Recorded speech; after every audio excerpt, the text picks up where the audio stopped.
In the quiet chill of a Chicago winter, the Auburn Gresham neighborhood wore a mask of tranquility. It was a day like any other, designed to be forgotten. Vehicles glided lazily down the residential streets. People emerged from their homes into the cold air. The distant sound of children playing provided a faint, fleeting soundtrack. There was no warning, not a single sign that this mundane afternoon was about to shatter into a spectacle of violence that would scar the city's memory. Shortly after 1:20 in the afternoon, a white sedan cruised down the 7900 block of South May Street on the city's south side, carrying 3 souls within it. 26-year-old Gabrielle Ayers rode in the front passenger seat. Those who loved her knew a woman defined by her vibrant energy and deep warmth.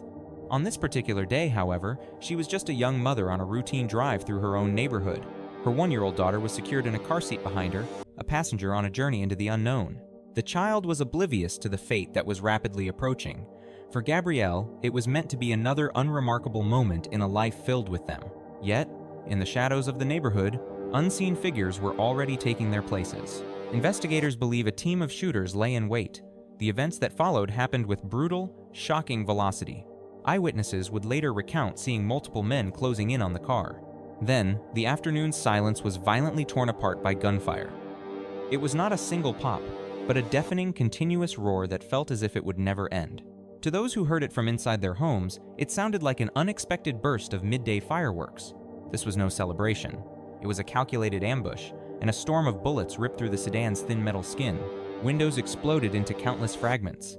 The car's frame was shredded by the relentless barrage of high-velocity rounds. Crime scene technicians would eventually collect over 50 shell casings from the pavement.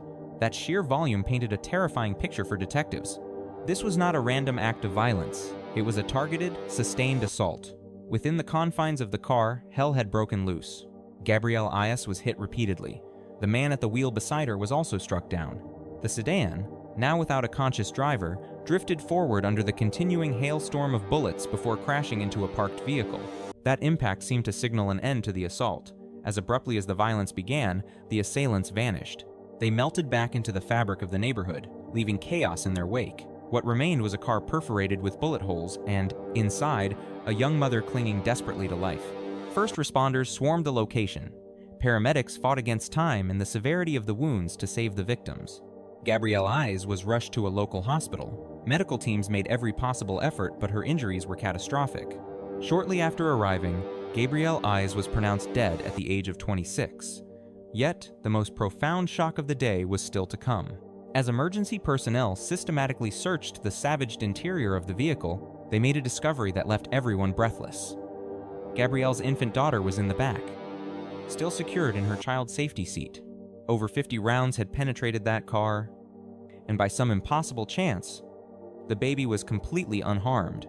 It was a moment of grace amid unspeakable brutality, but for the investigators, the events of that day posed a series of deeply unsettling questions. Who were the men capable of unleashing this level of overwhelming firepower on a residential street? Who was their intended target? And the most chilling question of all, were the shooters aware an infant was inside when they opened fire? The murder of Gabrielle Ayers sent a tremor of fear and outrage through the Auburn Gresham community. It would lead to candlelit vigils and impassioned calls for justice. And it would condemn a small child to a life without her mother. To truly grasp the weight of this tragedy, we must look beyond the crime scene tape. We need to understand the woman Gabrielle Ayers was before that violent afternoon. Because behind every news headline and crime statistic is a human story that demands to be told. And Gabrielle Ayers was so much more than just a victim. She was a beloved daughter, a loyal friend, and a devoted mother. Long before the yellow tape, the emergency strobes, and the citywide news alerts, Gabrielle Ayers was just a woman living her life. For the people who held her close, she could never be reduced to a statistic or a case file number. She was a daughter and a friend, but her most cherished role was that of a mother whose universe centered on her only child. Gabrielle Ayers was only 26 years old. She was at that pivotal age of self-discovery, where the path of life is still revealing itself. But for her, one profound event had already defined her existence. That event was motherhood. Her inner circle describes how becoming a mother was a complete transformation. From the moment her daughter arrived, she embraced the responsibility with everything she had. Those who knew her would later paint a portrait of a vigilant and caring mother. She was a young parent with aspirations for the future, not merely for herself, but for the small life she had brought into the world. According to her friends, Gabrielle frequently spoke of her desire to forge a more secure existence. She craved stability, She sought safety and a world of possibilities for her daughter, a world she hoped would unlock doors for her in the years to come. To raise a child in a sprawling metropolis like Chicago presents a unique combination of promise and peril. Throughout the city, communities are woven together by families striving to construct ordinary lives amid extraordinary pressures. And within the confines of neighborhoods like Auburn, Gresham, on the south side of Chicago, those pressures become intensely magnified. The inhabitants there are accustomed to the piercing wail of sirens. They comprehend the unsettling feeling of helicopters cutting through the night sky above. For countless families, the anguish of losing a loved one to violence is an intimate and devastating reality. Yet, in the face of these harsh truths, the rhythm of life persists. Parents rise before dawn to work. Children make their way to school. Families gather to honor birthdays, holidays, and personal triumphs. This was the world Gabrielle Ayers inhabited. Her friends remember a woman who found joy in the company of those she held close. She cherished moments spent with friends and relatives. She possessed a spirit that could illuminate any space she entered. People in her circle describe her as having a vibrant energy, the sort of individual whose laughter came easily and who savored the simple moments shared with others. But if a single truth was universally understood about Gabrielle, it was the profound depth of her love for her daughter. That connection was undeniable to anyone who observed them together. Friends recount how Gabrielle would often share the small wonders of her baby's development. The first utterances, the first tentative steps, were all precious milestones she treasured. She documented her daughter's life through photographs relentlessly. She, like so many parents, felt an urgency to preserve those ephemeral moments before they vanished.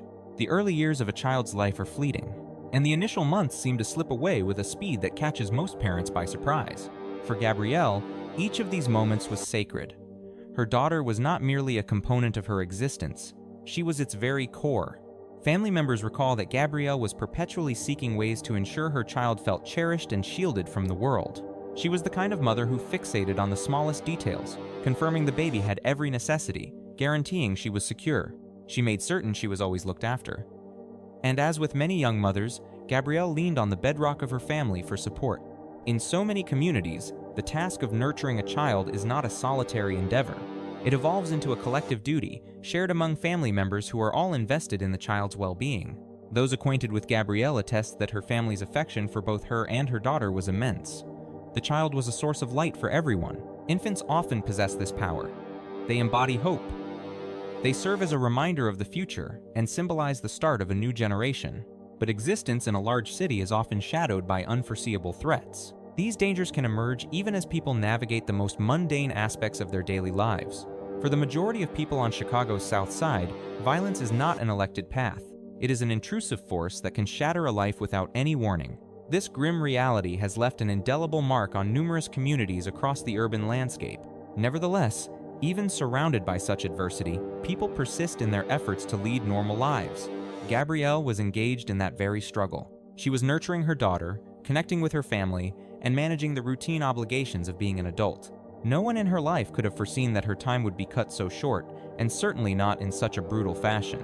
The news of Gabrielle's death cascaded through her circle of friends and family. The initial response for many was utter disbelief. Some found the information impossible to accept. It is a profound challenge to comprehend the abrupt end of a young life, especially when that end is delivered by an act of violence. For those who were closest to Gabrielle, the paralyzing shock soon gave way to an overwhelming wave of grief. But trailing closely behind that sorrow was a second, soul-crushing realization that her daughter was now condemned to a life without a mother.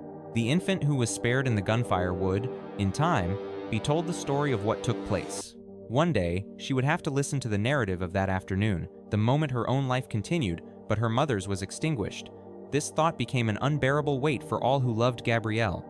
Because even as the official investigation would center on suspects, motivations, and physical evidence for the family, the truth was far more elemental. The most agonizing reality was brutally simple. They had been robbed of someone they cherished, a young woman whose own story was just beginning, a mother whose child would now be forced to construct a memory of her through secondhand accounts instead of shared moments. And as detectives started to assemble the fractured pieces of what transpired on that February afternoon, the true cost was already clear. The community began to grapple with the same agonizing question that haunted Gabrielle's own family. What was the reason? How could this have happened? Why was a young mother subjected to such a vicious and calculated assault? And what kind of person could execute such a merciless ambush in the plain light of day? These questions would inevitably force investigators to return to the precise moment when the world fractured. The afternoon of February 4th, The instant when gunfire shattered the calm of South Main Street, and the moment the life of Gabrielle Ayers was violently extinguished. February 4th, 2026, had dawned as just another winter day on the south side of Chicago. A familiar, biting chill was in the air, a temperature the city's residents were well accustomed to enduring. Remnants of snow from previous weeks clung to the edges of sidewalks and curbs, much of it having turned to gray slush. For the majority of people in the Auburn Gresham neighborhood, the afternoon was governed by the simple cadence of ordinary existence. Parents were retrieving their children from school. Commuters were either heading toward home or making stops at local businesses. Some inhabitants were secure inside their residences, absorbed by television screens or the preparation of evening meals. Others were outdoors, attending to errands or simply moving through the familiar streets of their community. Nothing about that afternoon suggested the brutal ambush that was poised to unfold. Shortly after 1:20 p.m., a car proceeded slowly down the 7900 block of South May Street.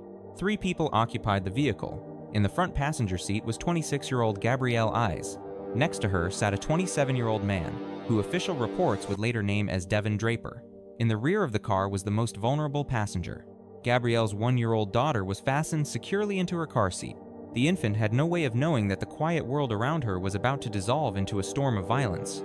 At that moment, the vehicle was merely another car navigating the neighborhood. Law enforcement would later conclude that there was nothing outwardly suspicious about the car's presence. It was not moving at high speed. The driver was not operating it erratically. There were no visible signs of any dispute or emergency before the violence began, but somewhere in the vicinity, other individuals were lying in wait. Eyewitnesses would later recount seeing several men converging on the vehicle. Authorities believe a minimum of 3 gunmen took part in the assault, but how long they had been positioned there is still unknown. The events that followed transpired with brutal efficiency. As the vehicle continued its path down the street, the gunmen closed in. Then, without warning, the first reports from a firearm broke the silence. The placid neighborhood was instantly ripped apart by the sound of gunfire. Witnesses later described a rapid succession of cracks and pops that reverberated between the brick buildings lining the street. Some people in the area first mistook the noise for firecrackers, but it took only seconds to realize the truth was far more terrifying. The assailants unleashed a barrage of bullets directly into the vehicle. The rounds impacted the car in a relentless volley. Windows disintegrated, sending showers of glass outward. The car's metal frame was perforated as projectiles tore through its doors and chassis. Investigators would later find more than 50 shell casings strewn across the cold pavement. This single fact would become one of the most chilling elements of the case. Discharging that quantity of ammunition signifies a staggering application of force. It also indicates the attackers were profoundly determined that no one inside the car would survive. Within the vehicle, the scene descended into utter chaos. Gabrielle Ayers was struck by the incoming rounds. The man seated beside her was also hit. With the car under a sustained assault and its occupants wounded, command over the vehicle was lost. The automobile drifted forward for a few more feet, but without anyone guiding its path, it began to veer sharply. Within moments, the vehicle collided with another parked car. The impact brought the car to an abrupt halt, but the assault had already inflicted its devastating toll. People nearby would later speak of the horrifying moments as the gunfire persisted. Some scrambled into their houses, desperate for cover. Others instinctively fell to the ground. The sound of a firefight on residential streets induced an immediate and widespread panic.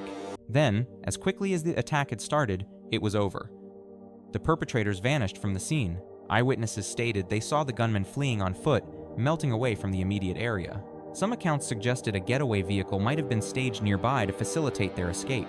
By the time authorities were notified and first responders descended, the shooters were long gone. They had left behind an atmosphere of profound devastation. The targeted vehicle was scarred with a constellation of bullet holes. Its windshield was completely shattered. Broken glass littered the roadway. Spent casings were scattered everywhere, and inside the car, first responders found 3 victims. Medical crews immediately rendered aid. Gabrielle Ayers had sustained multiple gunshot wounds. Emergency medical technicians raced against time to stabilize her before the frantic transport to a nearby medical center. She was brought to Little Company of Mary Hospital, where a team of doctors initiated desperate life-saving measures. Despite every effort, the damage was irreparable. Gabrielle Ayers was pronounced deceased. She was only 26 years old. The man who was in the vehicle with her had also sustained gunshot injuries. He was taken to Christ Medical Center in Oak Lawn. There, physicians attended to his wounds, and his condition was later upgraded to stable. But the most profound discovery would unfold just moments after the first wave of help descended upon the location. When police and paramedics inspected the back of the bullet-scarred automobile, they discovered the child. Gabrielle's infant daughter was still secured in her car seat, even after more than 50 rounds had pierced the vehicle. Yet, by some impossible twist of fate, the child was untouched. First responders delicately lifted the infant from the car and assessed her for any sign of injury. Miraculously, she showed no signs of physical trauma. Medical professionals would later confirm she had not suffered a single wound from the gunfire. For both seasoned investigators and emergency medics, the infant's survival was an event that bordered on the unbelievable. Inside a vehicle that had absorbed a relentless fusillade of bullets, the baby had managed to escape all physical harm. But the psychological imprint of that moment would forever be etched into her life story.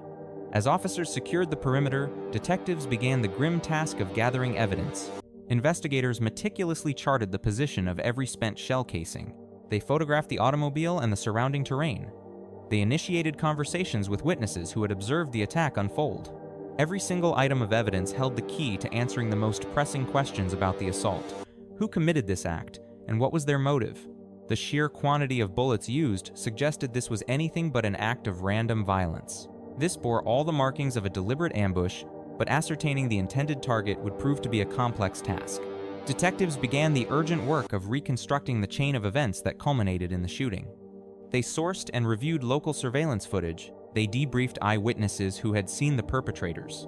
They analyzed ballistic evidence to calculate the number of weapons that were discharged. In the background, news of the shooting began to filter rapidly through the Auburn Gresham community. Residents who had only heard the sounds of gunfire were now learning the devastating details.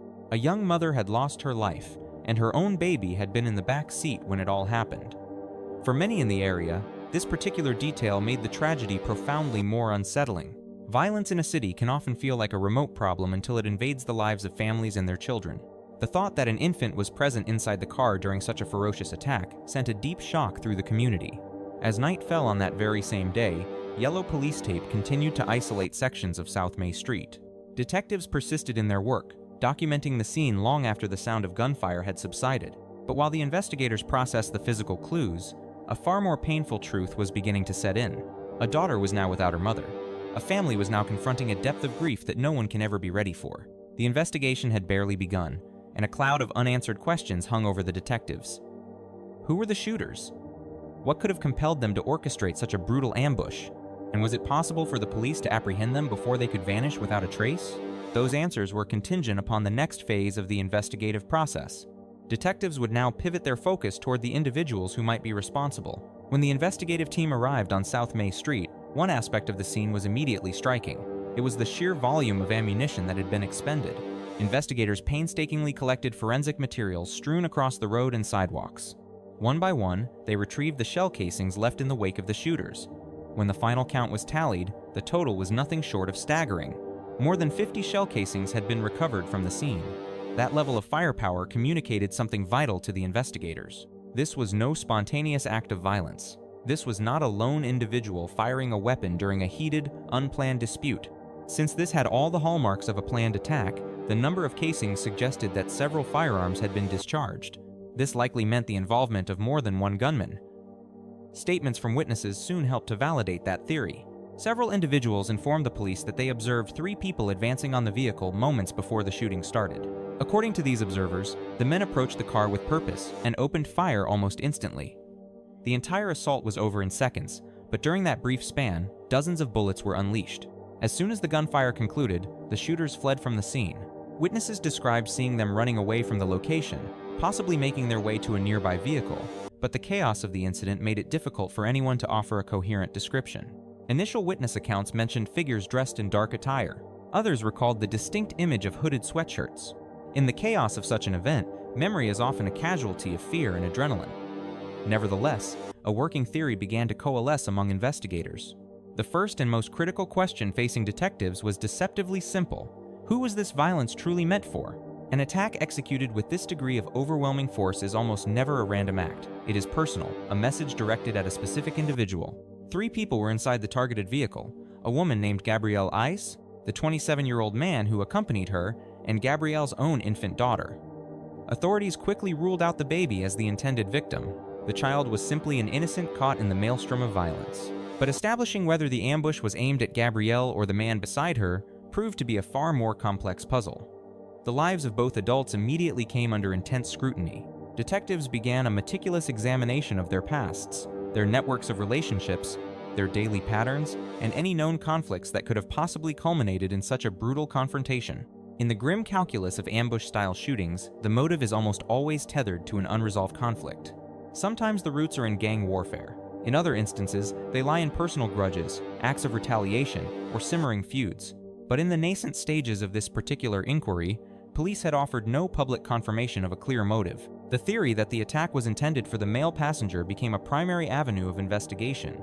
Because he had survived the hail of gunfire, detectives had the opportunity to speak with him once he received medical attention. Investigators would have posed a series of fundamental and pressing questions. Did he recognize his attackers? Had he received any threats leading up to this moment? Did he have enemies capable of this level of violence? These inquiries form the standard protocol for any homicide investigation. The answers, however, are very rarely straightforward. Sometimes, survivors genuinely do not know why they were targeted. At other times, a wall of silence is built from fear. In parallel, detectives analyze the physical evidence left at the scene. Ballistics testing would be instrumental in determining the number of firearms used in the assault. Every weapon leaves behind a microscopic signature on the shell casings and bullets it expels. By studying these unique markings, forensic experts can determine if one or multiple firearms were discharged. Ballistics can also forge a link between otherwise separate shootings.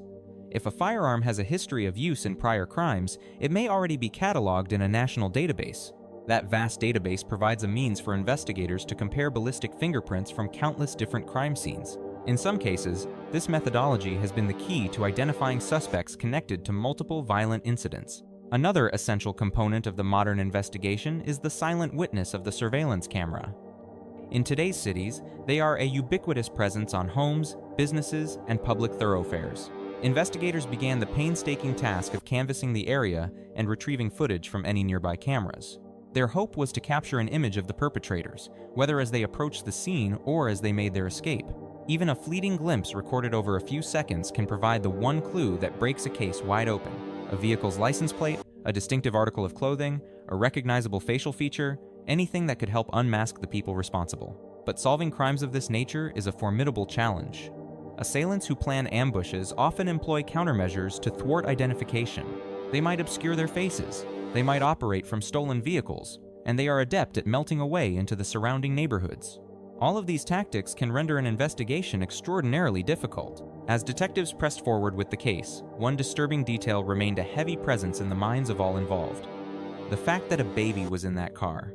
Anyone who saw the bullet-scarred vehicle understood the terrifying lethality of the attack. More than 50 rounds had been fired. Multiple bullets had penetrated the car's interior. Yet, by some miracle, the infant in the back seat had survived. And for investigators, that survival raised a profoundly uncomfortable question. Did the shooters know that a child was present, or did they simply not care? Either possibility was deeply disturbing, as unleashing that volume of fire into a car with an infant inside speaks to a chilling disregard for human life that could unsettle even the most seasoned investigators. As the story of the shooting permeated the consciousness of Chicago, the community reacted with a surge of anger and grief. For many, the most agonizing aspect of the narrative was the image of the infant in the back seat, a child too young to comprehend the horror that had just occurred, a child who must now navigate a world without her mother. The investigation into the murder of Gabrielle Ayers was only just beginning, but detectives were already confronting an immense and formidable challenge. The perpetrators had vanished without a trace. With no immediate arrests, the path to identifying them would be a long one, demanding patience, forensic evidence, and the trust of a fractured community. Yet, amid the uncertainty, detectives clung to a single, unshakable truth. Somewhere in the sprawling city, a person held the key. They had witnessed the events unfold. They possessed the information that could dismantle the entire case. The pressing question remained whether that individual would ever emerge from the shadows. Without a witness, cases of this nature often descend into cold files, and for Gabrielle's family, the agonizing pursuit of justice had only just begun. As the hours bled into night, an unsettling calm began to descend upon South May Street. It was a scene of controlled chaos. The pulsing red and blue lights of emergency vehicles had pierced the afternoon, drawing onlookers from every corner of the neighborhood. Behind the yellow tape, residents stood in hushed groups, struggling to piece together the violent narrative. Some had only heard the sharp, terrifying report of the weapons. Others witnessed the grim tableau that followed, but a collective disbelief hung in the air. A young mother struck down in broad daylight. While forensics teams meticulously combed the scene under the harsh glare of portable floodlights, the story began to ripple through the city's consciousness. News reports broadcast the chilling facts. A 26-year-old woman had been executed.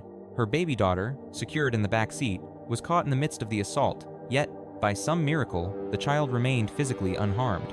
It was this single haunting detail that seized the city's collective imagination. Gun violence was a grimly familiar narrative in the city, but the mental picture of an infant surrounded by a hail of bullets was different. It represented a line crossed, a horror that many found nearly impossible to process. When the sun rose the next day, the Auburn Gresham neighborhood was already stirring with a profound sense of grief and resolve. Those who lived closest to the crime scene started to leave small tributes of flowers and candles on the pavement. An impromptu memorial began to grow near the spot where her car had been riddled with gunfire, while her image started to proliferate across digital platforms. Friends and relatives posted heartfelt messages, each a small testament to the life she had lived. She was remembered overwhelmingly as a devoted mother, utterly dedicated to her young daughter. Photographs of the pair together surfaced, capturing the quiet, ordinary moments that define a family. Each image served as a brutal, tangible reminder of the immense loss. Beyond the cold print of news stories and official documents was the stark reality of a life extinguished and a child left to navigate the world alone. Just a few days later, community organizers announced a vigil to commemorate Gabrielle's life. The assembly was held near the very location of the attack, drawing a crowd that numbered in the hundreds. It was a convergence of friends, heartbroken family, neighbors, and local activists. They gathered with candles, photographs, and banners, all bearing a single, unified demand for justice. A notable figure in the crowd was Pastor Michael Flegger, a veteran Chicago anti-violence advocate known citywide for his tireless campaign against firearms. As he stood before the mourners, he articulated the community's collective anguish, but his message pivoted to a more challenging theme: accountability. Flegger insisted that someone in the crowd, or in the neighborhood, knew the identities of the attackers, and he declared that this crucial information had to be brought to light. Then, during the vigil, a significant announcement was made by the community leadership. A $10,000 reward was being offered for any information that would lead to the capture of the individuals who took Gabrielle's life. Such rewards are a common tool in investigations, where authorities suspect that witnesses hold vital information but are reluctant to cooperate. In communities plagued by violence, fear is a powerful and paralyzing force. The threat of retaliation is a real concern for many, while others are driven by a deep-seated desire to avoid entanglement with the justice system. Investigators hoped the financial incentive would be enough to break the code of silence, knowing that in situations like this, the solution to the crime is almost always hidden within the community itself. An individual might have witnessed the suspects fleeing the scene. Another could potentially recognize the people responsible. Someone could hold a small detail that has not yet found its way to law enforcement. Often, a single piece of intelligence is all that is needed to shatter a case's stalemate. At the same time, detectives with the Chicago Police Department pressed on with their methodical investigation. They began the painstaking process of reviewing countless hours of surveillance video from surrounding residences and commercial properties. In the modern urban landscape, a web of cameras captures fragmented moments of daily life from every angle. The hope was that somewhere within this digital tapestry, an image of the suspects had been preserved. Even a fleeting view of their vehicle or a unique piece of clothing could provide the critical lead needed to identify them. Ballistics specialists commenced their analysis of the shell casings recovered from the street. Every casing would undergo examination to identify the specific type of firearm used. Their objective was twofold: to determine the number of weapons fired and to discover if any of them were linked to other violent crimes. Vast ballistics networks give investigators the power to connect crime scenes from countless shootings nationwide. Should the weapon from this incident possess a history in another act of violence, the system would illuminate that dark lineage. This very kind of digital breadcrumb has been the key to closing the book on many murder investigations in the modern era. Yet, as forensic specialists toiled in sterile laboratories and detectives meticulously re-examined every piece of evidence, a wave of emotional trauma was still rippling through the heart of the community. For Gabrielle's family, however, the experience was entirely different. The sorrow they felt was a suffocating weight. A cherished daughter, a beloved sister, and a dear friend had been stolen from them. But what remained, perhaps the most gut-wrenching truth of all, was the infant left in the wake of the violence, the child who was secured in the back seat as the chaos erupted. This was the infant who endured a maelstrom of gunfire. For so many in the community, this single fact became the most chilling element of the entire ordeal. Incredibly, more than 50 rounds had penetrated that vehicle, yet the child had miraculously been spared any physical injury. It was something that defied explanation, akin to a miracle. But this was a miracle cloaked in profound tragedy, for in that very same instant, The one person who loved that child above all else was gone forever. As the days bled into weeks, the detectives leading the investigation were confronted with a deeply frustrating reality. The physical evidence had been gathered, witness accounts had been documented, and a reward had been posted, yet no arrests had been made. The perpetrators were still at large, and with every passing day they remained phantoms. The odds of ever bringing them to justice diminished. Even so, the investigators remained resolute because homicide investigations are marathons, not sprints, often stretching into weeks, months, or even years. The detectives relentlessly pursued every lead, re-examined all evidence, and conducted countless interviews with potential witnesses. They held on to the hope that somewhere, someone held the single piece of the puzzle required to break the case wide open. Bringing Gabrielle Ayers' killers to justice was about more than closure for her family. It was about sending a clear message that such brutal acts of violence would not be tolerated without repercussion. For a neighborhood that had already been scarred by far too much tragedy, that message was critical. That message carried an immense weight, and in the weeks that followed, the ambush on South May Street, the grim reality of the event cast a heavy pall over the entire Auburn Gresham community. For the authorities, the file remained active and unsolved. For the loved ones of Gabrielle Ayers, the journey through grief was only just beginning. Losing someone to a violent act inflicts a kind of pain that language struggles to define. It begins with the initial jolt of shock when the mind refuses to accept the news as real. Then, an overwhelming wave of sorrow follows as the cold reality takes hold, making the person's absence an undeniable, physical presence. For those who loved Gabrielle, her absence was a constant, haunting presence in their lives. It was felt at every family gathering, during every holiday, and within the silence of every ordinary day that was now burdened by what was missing. Beyond the raw emotional agony, another harsh truth awaited the family. Gabrielle's daughter would navigate life without her mother. The child who lived through the attack was too young to form any memory of that horrific day. But a time would come when she would have to be told the story, when someone would be faced with the impossible task of explaining how her mother's life was violently extinguished. That future conversation adds a profound and lingering layer of tragedy to cases of this nature. The repercussions of such violence are not confined to the moment of the crime. They create ripples of pain that travel through families for years, and sometimes for generations. All the while, detectives from the Chicago Police Department pressed on with their investigation into the shooting. Every piece of evidence recovered from the crime scene was subjected to meticulous analysis. The shell casings retrieved from the asphalt underwent extensive ballistics testing. Forensic specialists worked to determine if the firearms used in this assault were tied to any other criminal acts, while detectives relentlessly scoured surveillance footage from the vicinity. Contemporary urban landscapes are saturated with cameras mounted on homes, businesses, and traffic signals. Each of these electronic eyes captures disjointed fragments of daily life around the clock. Investigators held out hope that somewhere within these countless hours of footage, a glimpse of the suspects would surface, perhaps fleeing the scene or entering an escape vehicle. Even the most minute detail could prove to be the critical lead that propelled the investigation forward, and witness interviews remained a central pillar of the case. Individuals who were present in the area when the gunfire erupted were asked to recount anything they might have observed. A number of them recalled the sound of the shots, while a few had caught a fleeting glimpse of the assailants. But fear is a powerful deterrent that often silences those who know the most. In neighborhoods that have been repeatedly traumatized by violence, this phenomenon is all too common. Residents can be deeply apprehensive about getting involved in official police investigations.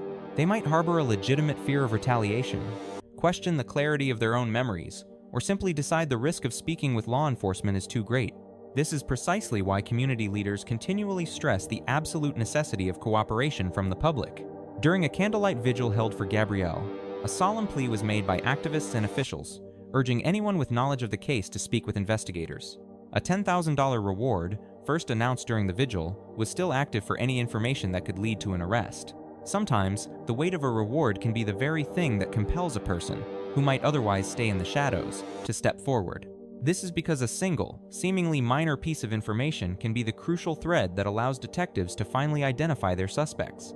In the grim calculus of homicide investigation, the case-breaking revelation often does not emerge from the cold, hard facts of forensic science alone. It is born from human knowledge. A person who witnessed something, an individual who recognizes a suspect's face, or someone who overheard a conversation and concluded the truth must be brought to light. But as the investigation pushed forward, one inescapable and painful reality took hold. There had been no official word of any arrests in the case. The perpetrators responsible for the fatal shooting of Gabrielle Ayers were still phantoms, and for her family, this meant the agonizing search for justice was far from over. Throughout the neighborhoods of Chicago, tragedies of this nature have become a dark refrain in a larger, ongoing conversation about gun violence. For decades, the city has been caught in a difficult struggle to curb the shootings while simultaneously confronting the systemic issues that fuel the violence. The crushing realities of poverty and the despair of limited opportunities contribute to the crisis. Unrelenting cycles of retaliation between rival groups are also factors in the deeply complex problem that afflicts many of America's urban centers. Yet, while these broad societal discussions rage on, the families torn apart by the violence are consumed by a far more immediate and personal need. They seek accountability. The people who held Gabryel dear are desperate for answers. They need to know who orchestrated the attack. They need to understand the motive behind it. And more than anything, they demand that those responsible be brought to justice, because behind the file of every unsolved murder is a family trapped in a state of waiting for closure. They are waiting for that one moment when detectives will arrive at their door with the news that the suspects have finally been given a name. They are waiting for the slow machinery of the legal process to finally begin its work. They are waiting for the day when they can feel that justice has at last been served. For the people of the Auburn Gresham neighborhood, the murder of Gabryel became another soul-crushing reminder of the speed with which violence can shatter the foundations of a life. An otherwise unremarkable afternoon, a mother driving her car, a small child safely buckled into a car seat, and in a matter of seconds, that entire reality was annihilated. However, even when confronted with such profound tragedy, it is often from this darkness that communities discover their resilience by uniting. The vigil organized in Gabrielle's name was a powerful display of neighbors coming together to form a wall of support around her family. It forced a recognition that the cold statistics of crime conceal deeply human stories, tales of profound love. They are tales of devastating loss, and narratives of lives that held immense value. And Gabrielle Ayers' life had immense value to all who were a part of it. She was not defined by her victimhood. She was a young woman who had dreams for her future, a daughter who was deeply loved, a friend who radiated joy to those around her, and above all else, she was a mother who was fiercely devoted to her child. As of today, the official investigation into her killing is still ongoing. Detectives continue to pursue any and all available leads. They persistently re-examine the evidence, all while holding out hope that someone with crucial information will finally decide to come forward, because cases like these are never truly forgotten. They remain active and open until the truth is uncovered and until the individuals responsible are made to answer for their actions. Gabrielle Ayers was only 26 years old. A life that was filled with so much promise was stolen far too soon. But her memory is carried onward by the people who loved her and through the young daughter for whom she cared so deeply. May the story of Gabryel never fade into obscurity. What avenues do you think investigators must explore to bring this case to a resolution? Do you think it is possible that someone within the community knows the entire truth about the events of that day? Please share your insights in the comments. You can find them below. The cost of looking away. Cynthia Brennan did everything right. She booked through official channels. She stayed in a reputable hotel. She was professional, prepared, and responsible. And still, she spent 36 hours bound on a cold bathroom floor, wondering if anyone would ever find her. This is not a story about carelessness. This is a story about how predators exploit trust itself. Eugene Talbot didn't break into a dark alley. He walked through a lobby. He smiled at a desk clerk. He took the stairs quietly. He blended into the ordinary fabric of everyday life, and that invisibility was his most dangerous weapon. Here's what we must carry forward. Instincts are data. When something feels wrong, a sound, a shadow, a voice through a door, act on it. Don't apologize for it. Visibility saves lives. Cynthia survived because hotel staff eventually refused to walk away. One more ignored complaint, and the outcome could have been unthinkable. Systems must be built for the worst day, not the average day. Better keycards, hallway cameras, welfare checks. These aren't inconveniences, they are lifelines.